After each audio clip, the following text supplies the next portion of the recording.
Hello YouTube world, welcome back to another episode. I'm Oda Sun. Welcome back to Oda Sunny. And let's get into it today. Today I got a great video for y'all.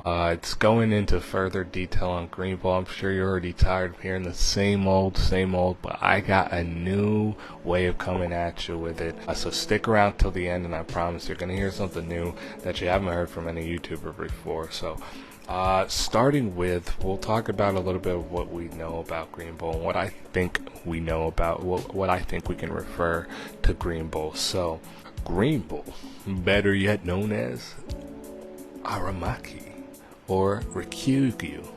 He's muscular, thick, wild, dark hair, which I'm pretty sure it's green. It's already been told that it's green.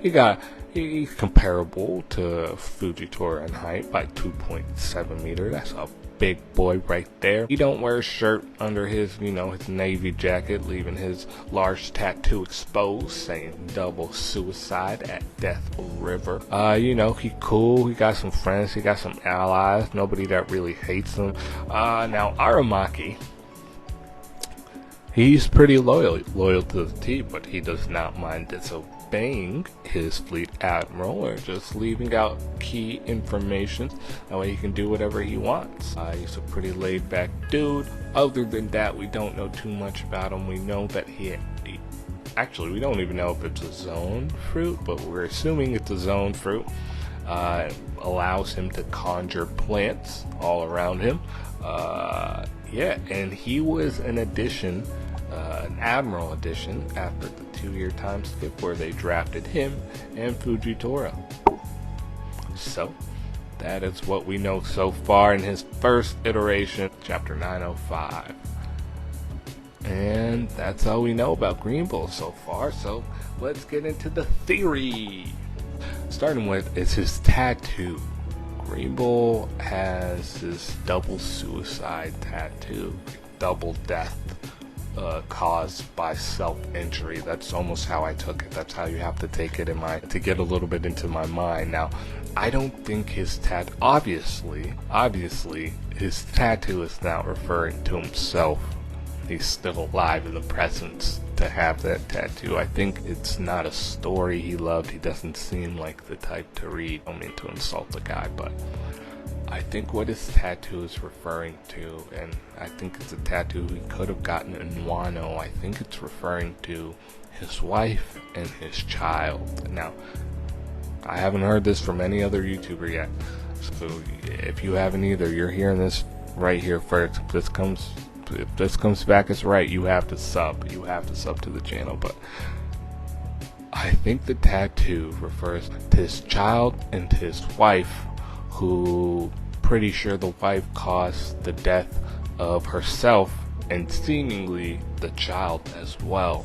Most likely the child did not die, and the child, of course, is Zoro. I think he meant Zoro's mom, who is a descendant or a relative of Ushimaru and a descendant of Hiyori's clan. I think that's what makes the most amount of sense in this situation. Zoro and Momo being related in a sense, but not closely related distance wise, but still being related, so it might be why he has Konkurosaki, I think Greenbull, who we know as Aramaki, we just figured that out recently. I think Aramaki and his wife, who was from Wano, escaped Wano, and that's why they're able to draft him, because they know he broke this major law or something. Let's get into Greenbull and why I think he is Zoro's dad and why there's a lot of resemblance there.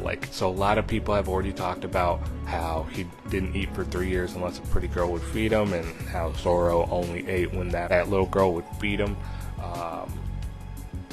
So I'm not going to talk about that too much, but what people don't focus on is Greenbull's second appearance. His second appearance is him literally bounty hunting the Beast Pirates. He's literally bounty hunting the Peace Pirates and getting ready to go hunt down Luffy. Basically Zoro's first appearance, when he brings in this dude that's worth however many berries, that way he can get something to eat. right? So it's like it's not tomato, but it's definitely tomato potato, right? It's definitely in the same realm of, oh, okay, I can see that, that's my boy kind of type of situation. His second is his way of insulting people. Like, and you might think I'm talking about when he's talking to Queen and King and saying, "Oh, it would be an embarrassment if somebody in my position lost to you." That's exactly like Zoro. Yes, I'm not disagreeing with that.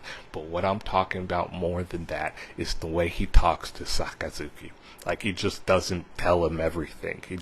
And the way he talks to him is the same energy I get when Zoro is disagreeing with Luffy and talking to him. It's like, listen, I'm following you because I want to follow you. You should really understand that. Like, if you want to throw these hands, we can throw these hands. I ain't scared of nobody. I ain't saying I'm gonna win, but I'm saying you gonna feel me tomorrow. Guaranteed. This ain't gonna end pretty for neither one of us. Like, that's the type of energy he talks to him. Like, so, listen, I got this. Don't worry. I ain't doing nothing. And, like, that's just such a Zoro resolve, Zoro level way of doing something. And one of the last points that I wanted to address is he's doing something cool and useful by trying to take down Monkey D. Luffy, and he's literally only doing this for not the admiration of his captain, but the acknowledgement that he's doing something for his fleet admiral, Sakazuki. And it's almost similar to the nothing happened, because he's telling people, don't tell Sakazuki where I am. He's telling Sakazuki, don't worry about where I am, and stuff like that. It's not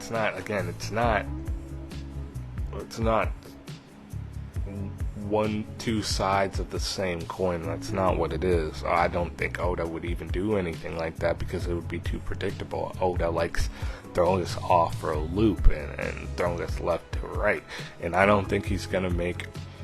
I mean, look at Luffy and look at Dragon.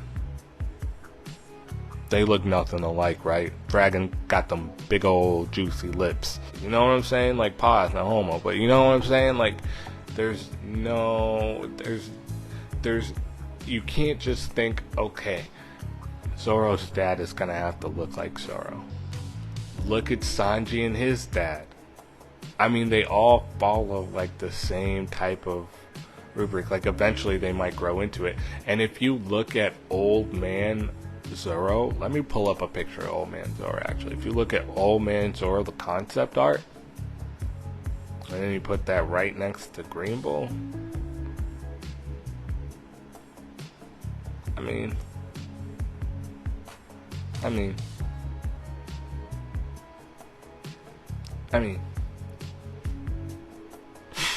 nah, but really, and I'm telling you, dude, it just fits way too perfectly. Greenbull is Zoro's dad, just like Zoro's mom is a relative of Ishimaru. Is that how you say it? Ishimaru? Yeah, Ishimaru and Hiyori's clan. Like, they came together, two of them. They fucked. They created Zoro's mom.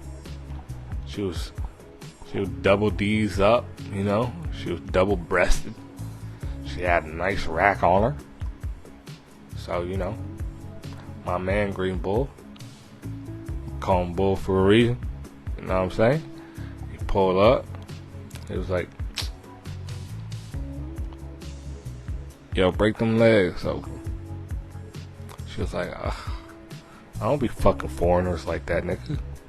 Like, man, you know who I is. And he just made some shit happen, you know. He just like bodied some niggas because he didn't have his fruit.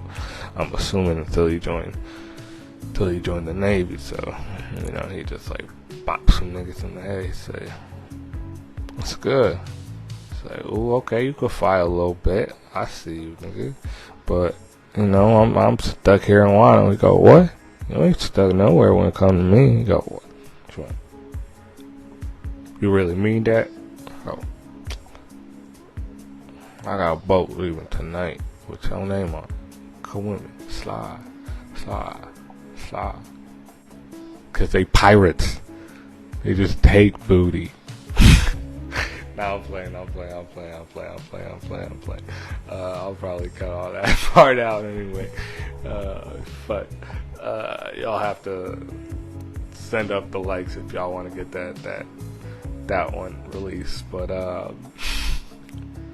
yeah, that was fucked up what I just said, bro. Y'all should really up them likes for me to release the full video, because I'm about to delete that shit. Holy fuck.